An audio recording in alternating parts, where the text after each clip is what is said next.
오래전 제가 어느 교회 부교육자로 섬길 때 경험했던 일을 함께 나누려고 합니다. 제가 맡고 있던 교구에 치매에 걸린 어머니를 모시는 분이 있었습니다.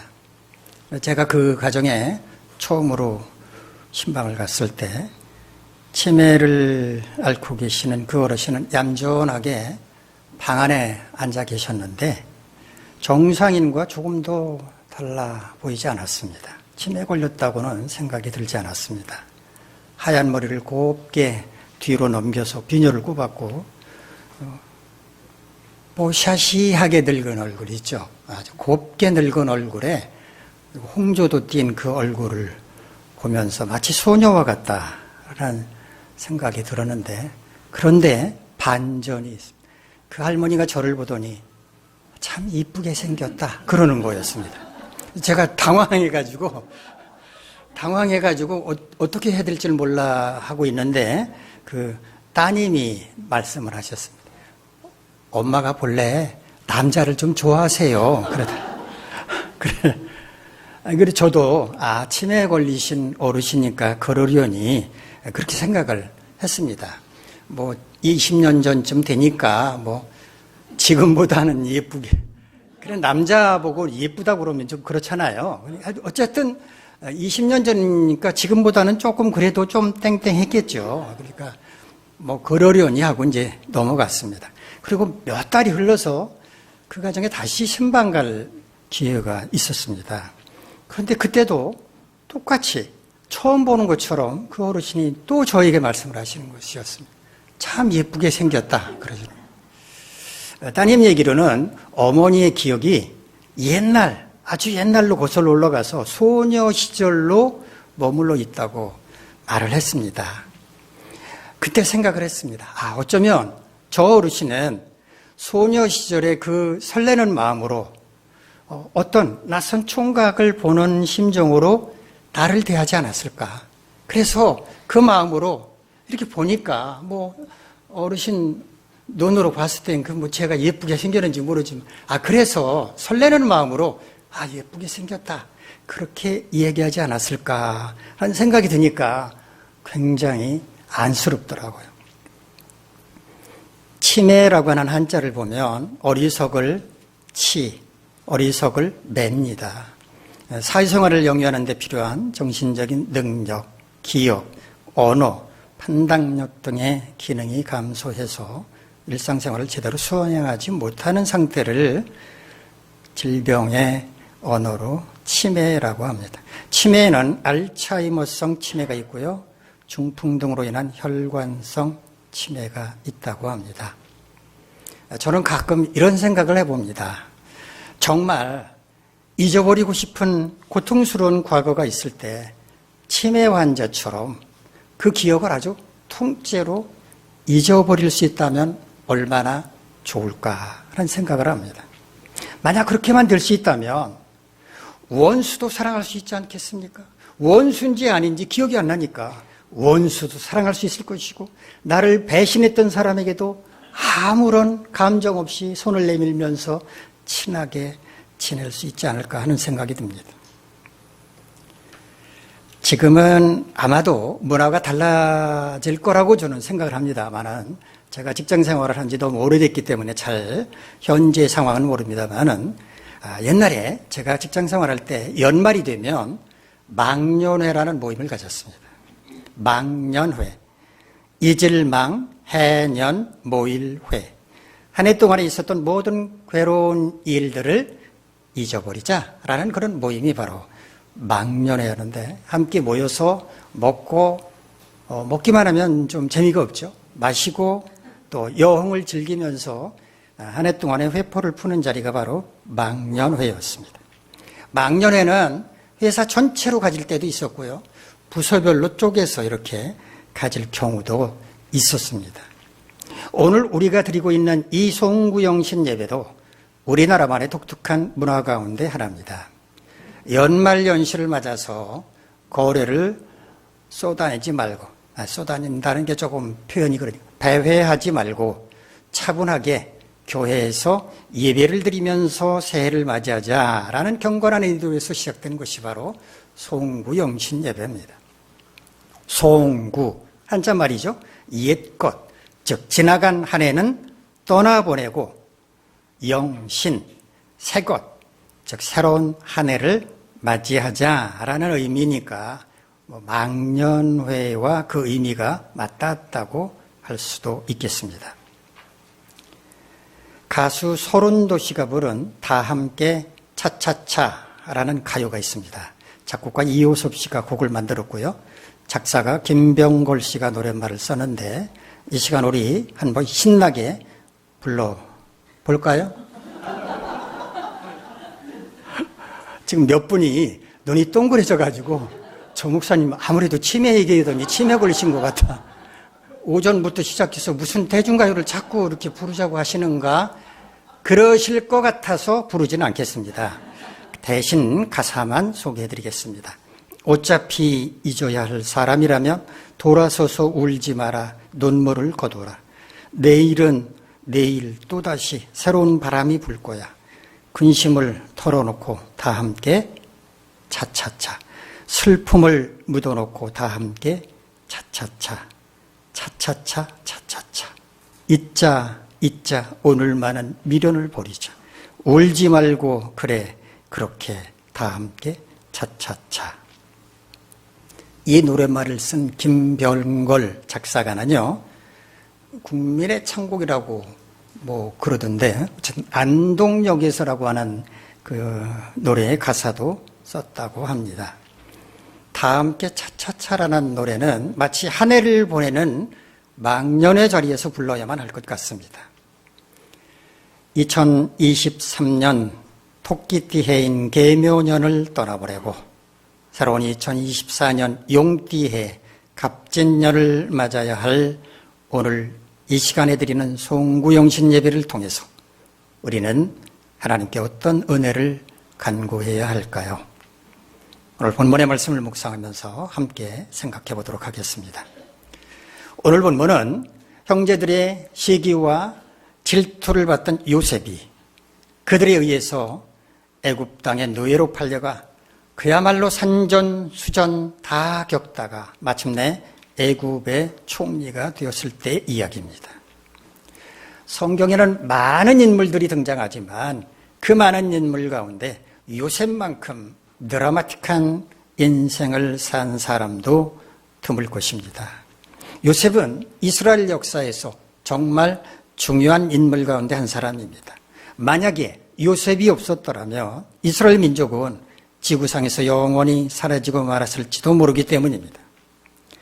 아브라함 때부터 가나안 땅에서 거주해온 이스라엘 민족은 엄청난 기근을 만나서 그야말로 전망의 기로에 서게 됐는데 그때 요셉이 애굽의 총리 자리에 오름으로써 가족들을, 요셉의 모든 가나안 땅에 있던 가족들을 애굽 땅으로 불러들일 수 있었고 그곳에서 그 가족들이 큰 민족으로 성장할 수 있었기 때문입니다. 이런 연유로 인해서 요셉의 이야기는 창세기가 전체 50장이거든요. 50장 가운데 37장부터 50장까지 이르는 약 30%를 차지하고 있을 정도입니다. 자, 우리 오늘 본문 46절에서 49절까지 말씀 화면을 보면서 함께 읽겠습니다. 시작. 요셉이 애굽 왕 바로 앞에 설 때 30세라. 그가 바로 앞을 떠나 애굽 온 땅을 순찰하니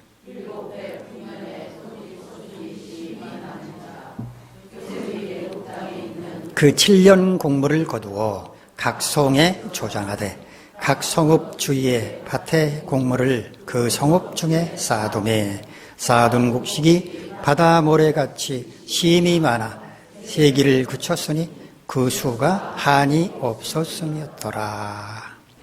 형제들에 의해서 이스마엘 상인들에게 노예로 팔린 요셉은 애굽 왕의 친위대장, 지금으로 말하면 경호실장이었던 보디발의 가정 노예가 되어서 집안일을 맡아보게 됐는데 미남 청년이었던 요셉을 유혹하던 보디발의 아내가 자기 뜻대로 되지 않자 요셉을 감옥에 가두고 말죠. 그러나 감옥 안에서 바로의 술 맡은 관원장과 똥 맡은 관원장을 만나서 그들의 꿈을 해석해 줌으로써 인연을 맺게 됩니다. 그로부터 2년이 지난 어느 날 애굽 왕 바로가 꿈을 꾸었는데 그 꿈으로 인해서 번민이 가득 찼습니다. 이해할 수가 없는 꿈이었기 때문이죠. 바로는 애굽에 있는 점술가들, 지혜로운 자들을 다 불러 모아서 내 꿈이 무슨 의미냐 해석해봐라 라고 말했지만 바로의 마음을 시원하게 풀어주는 사람은 아무도 없었습니다. 바로 그때 술 맡은 관원장이 과거 자신이 감옥에 갇혀 있었을 때 자신의 꿈을 해석해 주었던 요셉이라고 하는 사람을 기억하게 되죠. 왕에게 보고하자 당장 그 사람을 불러오도록 합니다. 바로는 요셉에게 자신이 어떤 꿈을 꾸었는지를 말해 주었고 요셉은 그것이 무슨 의미인지를 설명을 해 주었는데 애굽 땅에 7년간의 큰 풍년이 있은 다음에 이어서 7년간의 큰 흉년이 닥칠 것이다. 명철하고 지혜 있는 사람을 지도자로 세워서 나라를 잘 다스리면 흉년으로 망하지는 않을 것이다 라고 명쾌하게 해석을 내려줍니다. 바로는 생각합니다. 아, 이 친구 꿈 해석이 맞구나. 내 마음이 아주 시원하다 이렇게 생각을 하게 됐고 지혜로운 사람 찾을 게 뭐가 있는가. 하나님의 영에 사로잡혀서 요셉만큼 이렇게 꿈을 명쾌하게 해석해 주었으니 사람 찾을 거 없다. 이 사람, 명철하고 지혜로운 이 사람을 총리로 세우자라고 말합니다. 거기다가 제사장 보디베라의 딸 아스낫을 요셉의 아내로 주어서 모든 백성들이 축하 가운데 성대한 결혼식까지 올리게 됩니다. 이때 요셉의 나이는 30살이었다라고 본문은 말하고 있습니다. 요셉이 애굽의 노예로 팔려갈 때 몇 살이었는지 아십니까? 창세기 37장을 보면 17살이었다고 말합니다. 그러니까 요셉은 애굽에서 13년 동안 온갖 수모를 당하면서 노예의 삶을 살았다는 말입니다. 요셉은 본래 어떤 아들이었습니까? 야곱은 느지막이 얻은 요셉, 아들 요셉을 다른 어떤 아들들보다 유난히 사랑을 했습니다. 그래서 당시로서는 굉장히 귀한 채색옷, 색동옷을 요셉에게 입힐 정도였습니다. 아버지가 요셉을 이렇게 금이야 오기야 끼고 도니까 다른 형제들이 그를 시기하고 질투할 수밖에 없었던 겁니다. 이처럼 부모의 사랑을 독차지하면서 곱게 자란 요셉이 어느 날 갑자기 낯선 나라의 노예로 팔려가서 말도 통하지 않는 사람들의 시중이나 들면서 온갖 허드렛 일을 도맡아 하게 되었으니 그가 받은 충격이 얼마나 컸을 것이며 심적으로나 육체적으로 얼마나 힘들었겠습니까? 그런데 요셉은 생각보다 나약하지 않았습니다. 대개 말하죠. 온실에서 자란 화초는 거센 비바람을 맞으면 견디지 못하고 금방 꺾여버린다고. 그런데 요셉은 전혀 그렇지가 않았습니다. 낯선 애굽 언어, 낯선 애굽 문화에 잘 적응해갔고 사랑받던 아들의 신분에서 노예의 신분으로 추락하고 말았지만 놀랍도록 현실에 빨리 적응해갔습니다. 요셉은 어떻게 이렇게 성공적으로 적응할 수 있었을까요? 우리는 성경에서 그 해답을 찾을 수가 있는데 하나님께서 요셉과 함께 하셨기 때문이었습니다. 하나님은 지금도 우리 모두와 함께하고 계십니다. 그런데 그 효력은 하나님께서 나와 함께하고 계신다라고 하는 그 사실을 믿는 사람에게서만 나타납니다. 무슨 얘기인가 하면 하나님께서 나와 함께하고 계심을 믿는 사람에게는 하나님이 그 능력을 나타내 보여주시지만 믿지 않는 사람에게는 능력을 보여주시지 않는다는 말입니다. 요셉은 하나님께서 자신과 함께하고 계심을 믿었고 하나님이 그에게 지혜와 능력을 주셔서 낯선 애굽 땅에서 노예의 신분에 잘 적응하며 살아가도록 하셨던 것입니다.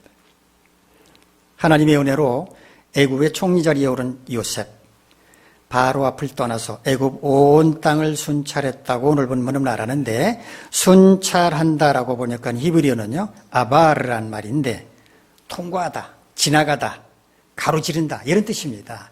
그러니까 요셉은 애굽 온 땅을 종횡무진하며 돌아다녔다. 이렇게 받아들이면 되겠습니다. 총리가 머무는 왕궁 안에 있었겠죠. 그 총리실에 안주하고 있지 않았다는 겁니다. 백성들이 살아가는 삶의 현장으로 달려가서 그들과 함께 호흡하면서 지냈다는 겁니다. 요셉은 아마 신바람이 났을 것입니다. 자신이 바로의 꿈을 해석해 준 그대로 7년 동안 풍년이 계속되는 것을 목격했으니까 얼마나 기뻤겠습니까? 7년간 풍년이 계속되자 곡물은 차고 넘치게 되었습니다. 요셉은 각 성읍에 지시를 내립니다. 남는 곡식은 창고에 저장을 하라. 그런데 그 양이 엄청났다고 오늘 본문은 말합니다. 바다의 모래와 같이 많아서 세기를 그쳤다라고 말합니다. 처음에는 셌단 말입니다. 자, 이거 곡물을 가마로 했는지 뭔지 모르지만 이렇게 하다가 너무 많으니까 이거 셀 필요가 없다. 그냥 쌓아라, 그냥 쌓아라. 그랬다는 말입니다. 얼마나 곡물들이 넘쳐나는지 짐작할 수 있습니다. 우리 본문 50절부터 52절까지 말씀 화면을 보면서 한번 같이 읽도록 하겠습니다. 시작. 흉년이 들기 전에 요셉에게 두 아들이 나되 곧 온의 제사장 보디베라의 딸 아스나시 그에게서 낳은지라.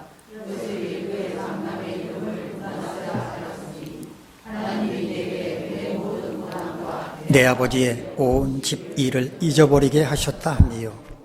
차남의 이름은 에브라임이라 하였으니 하나님이 나를 내가 수고한 땅에서 번성하게 하셨다 하였더라. 애굽 땅에 7년간 풍년이 들었을 그때 요셉의 가정에도 기쁜 일이 있었는데 두 아들을 얻은 것이었습니다. 첫째 아들의 이름을 므낫세라고 지었다고 말하죠. 하나님이 자신의 모든 고난과 아버지의 온 집 일을 잊어버리게 하셨다라는 뜻이었습니다. 노예로 팔려와서 겪어야만 했던 온갖 수모와 고난을 잊어버리게 하셨다. 이런 의미로 므낫세라고 지었다는 말입니다. 둘째 아들의 이름은 에브라임이라고 지었는데 하나님께서 자신을 수고한 땅에서 번성하게 하셨다라는 뜻이었습니다. 하나님께서 노예의 신분이었던 자신을 들어올려서 애굽의 2인자인 총리가 되게 하셨고 자신이 총리로 있는 동안에 풍년을 이루게 하심으로써 번성하게 하셨다라는 의미로 에브라임이라고 지은 것입니다. 요셉이 두 아들의 이름을 지은 것을 보면 그가 과거의 고통과 아픔에 매여 있지 않고 거기로부터 완벽하게 벗어났다고 하는 것을 알 수가 있습니다. 그의 마음 밑바닥에 있는 자신을 노예로 팔았던 형제들에 대한 어떤 원망, 그런 것들이 하나도 없었습니다. 부모의 사랑만 받고 있던 그 귀한 아들의 신분에서 노예의 신분으로 전락함으로써 겪어야 했던 온갖 수모와 고난에 대한 어떤 억울함도 남아있지 않았습니다. 깨끗하게 지워졌다는 것을 알 수가 있습니다. 하나님께서 그 모든 부정적인 감정들을 잊게 하셨고 오히려 번성하고 풍요롭게 하셨기 때문이었습니다. 창세기 45장을 보면 가나안 땅에 살던 요셉의 형제들이 식량을 구하기 위해서 애굽 땅으로 내려와서 애굽의 총리인 요셉 앞에 엎드려 절하는 장면이 나옵니다. 형제들은 애굽의 총리 자리에 앉아있는 그 사람이 자신들이 노예로 팔았던 동생 요셉이라고 하는 것을 꿈에도 모른 채 그 앞에서 머리를 조아리게 됩니다. 그런데 이 상황은 옛날 요셉이 어릴 적 꾼 꿈을 형제들에게 말한 것과 똑같았습니다. 그때 요셉은 꿈에 보니까 형들의 곡식단이 내 곡식단에게 절을 했다. 그리고 해와 달과 11별, 형제들을 가리키죠. 부모 형제, 나에게 절을 했다라고 꿈 이야기를 말했었습니다. 이 꿈 이야기로 형제들은 요셉을 더욱더 미워하게 됐지만 세월이 흘러서 그 꿈과 같이 형제들이 요셉에게 절을 한 것입니다. 그때 요셉은 형제들에게 자신의 정체를 밝히죠. 형님들, 제가 사실은 동생 요셉입니다라고 정체를 밝히면서 이렇게 말합니다. 당신들이 나를 이곳에 팔았다고 해서 근심하지 마소서, 한탄하지 마소서. 하나님이 생명을 구원하시려고 나를 당신들보다 먼저 보내셨나이다. 이 땅에 2년 동안 흉년이 들었으나 아직 5년은 밭갈이도 못하고 추수도 못할지라 하나님이 큰 구원으로 당신들의 생명을 보존하고 당신들의 후손을 세상에 두시려고 나를 당신들보다 먼저 보내셨나니 그런즉 나를 이리로 보내신 이는 당신들이 아니요 하나님이시라. 하나님이 나를 바로에게 아버지로 삼으시고 그 온 집의 주로 삼으시며 애굽 온 땅의 통치자로 삼으셨나이다. 요셉이 형제들에게 했던 이 말들 가운데서 억울함이나 원망이나 불평을 찾아볼 수 있습니까? 찾아볼 수 없습니다. 한 오라기도 찾아볼 수 없습니다. 요셉은 어떻게 이렇게 변할 수 있었을까요? 하나님께서 그 모든 고통을 잊어버리게 하셨을 뿐만 아니라 오히려 번성하게 하시고 풍요롭게 하셨기 때문이었습니다. 오늘 할렐루야 찬양단이 은혜라는 곡을 아름답고 은혜가 넘치도록 불러주셨는데 내 삶에 당연한 것은 하나도 없고 모든 게 은혜라고 고백했습니다. 우리가 살아온 2023년 한 해를 돌아보면서 모든 게 하나님의 은혜였다고 고백할 수 있으니까 얼마나 좋습니까? 그러나 어찌 은혜만 있었겠습니까? 실패도 있었고 고통도 있었고 아픔도 있었을 것입니다. 다만 그런 실패와 고통과 아픔에도 불구하고 모든 게 은혜였다고 말할 수 있는 것은 믿음의 고백입니다. 믿음의 눈으로 바라보면 모든 게 다 은혜일 수 있기 때문입니다.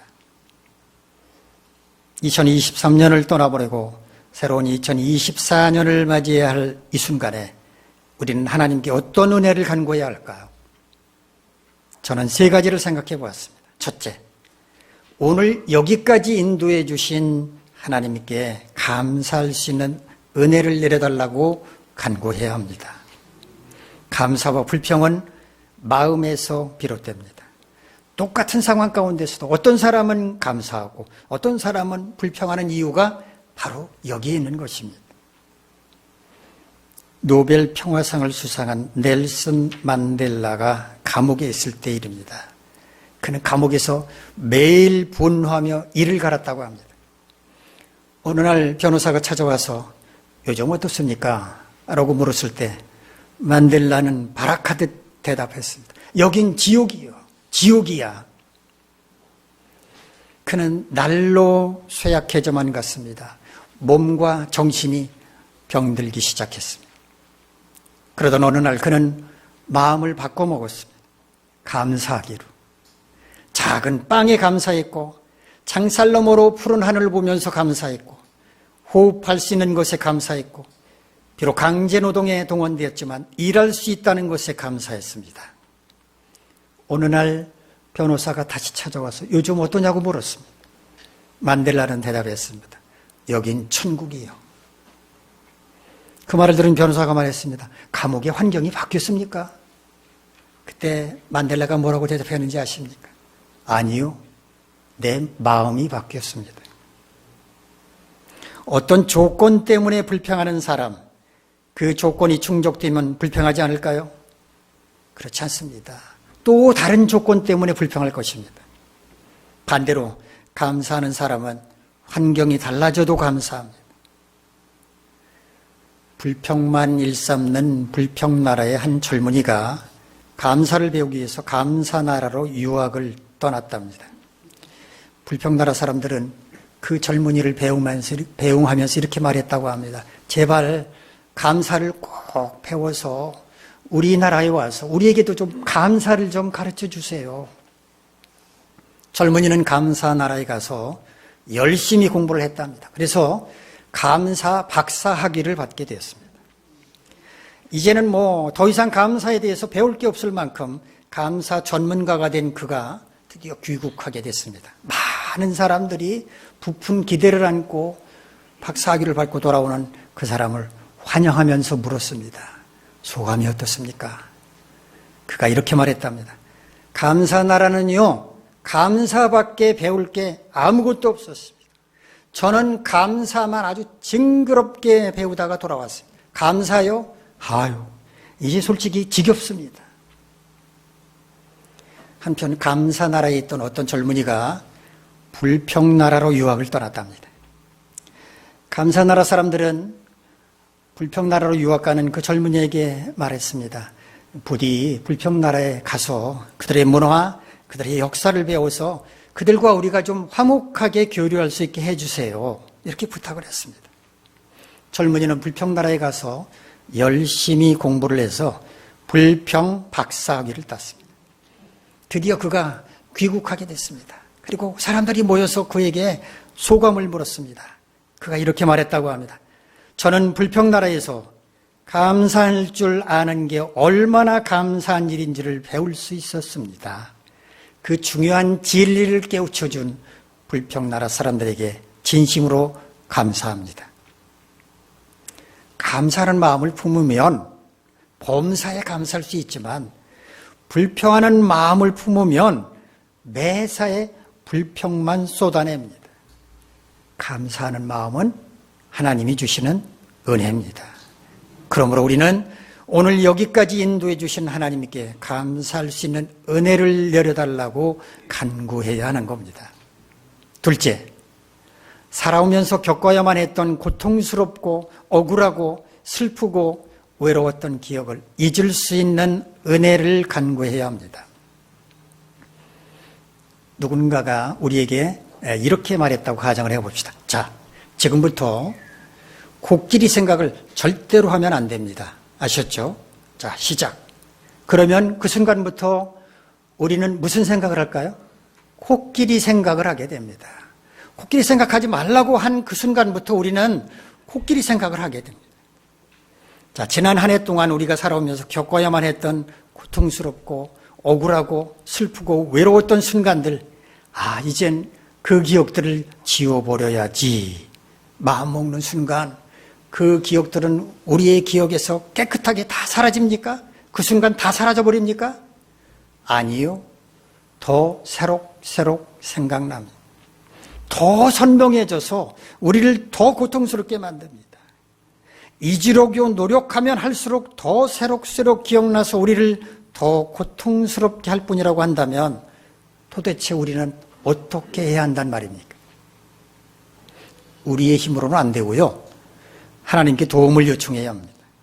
과거에 고통스럽고 억울하고 슬프고 외로웠던 순간들을 잊어버릴 수 있는 은혜를 내려달라고 하나님께 기도해야 합니다.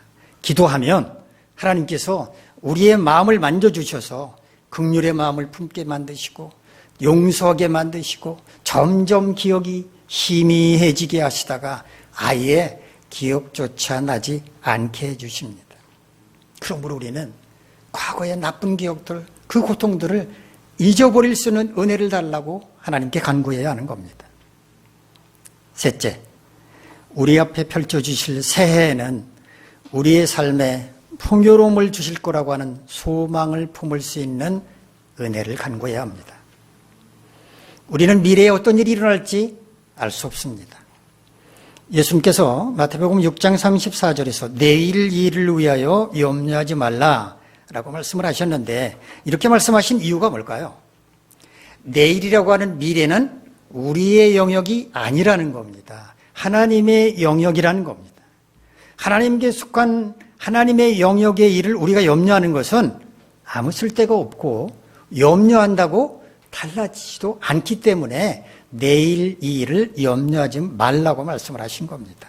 다만 우리는 미래를 위해 하나님께 기도할 수는 있습니다. 그건 우리가 해야 할 일입니다. 내일 일을 염려하지는 말되 내일 일을 위하여 하나님께 간절하게 기도하면 됩니다. 우리가 살아가야 할 2024년 새해는 여러 가지 면에서 그리 밝지 않다고 말하는 사람이 많습니다. 하지만 그것은 인간의 예측일 뿐입니다. 정확한 것은 아무도 모르고 오직 하나님만이 아십니다.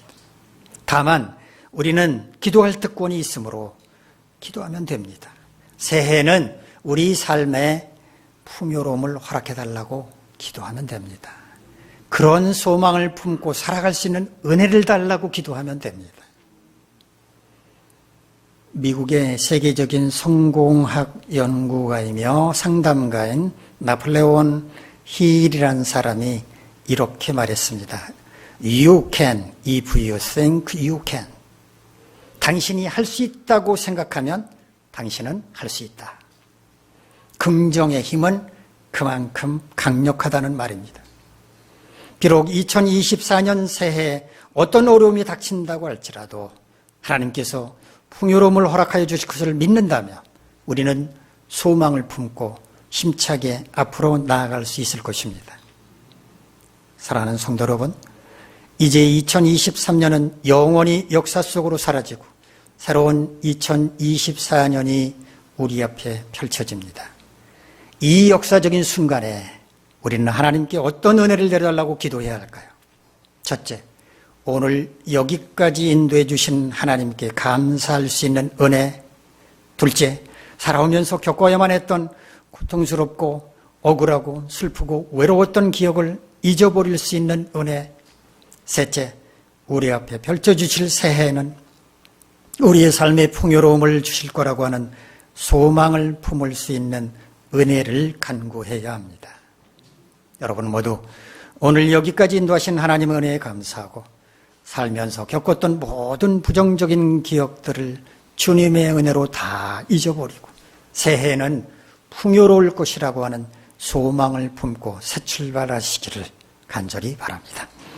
기도하겠습니다. 자비로우신 하나님, 하나님 은혜 가운데 2023년 잘 살았습니다. 그 은혜 감사합니다. 그러나 살면서 많은 어려움, 고통, 억울함, 부정적인 감정들 많이 우리 마음속에 쌓여 있습니다. 그 모든 것들 다 잊어버릴 수 있는 은혜를 내려주옵소서. 2024년 어떤 일이 우리 앞에 펼쳐질지 알 수 없지만 하나님 우리 삶에 풍요로움을 주실 거라고 하는 소망을 품을 수 있는 은혜도 내려주시옵소서. 그래서 우리 모두가 다 힘차게 2024년을 살아갈 수 있게 은혜를 내려주시옵소서. 예수님의 이름으로 기도하옵나이다.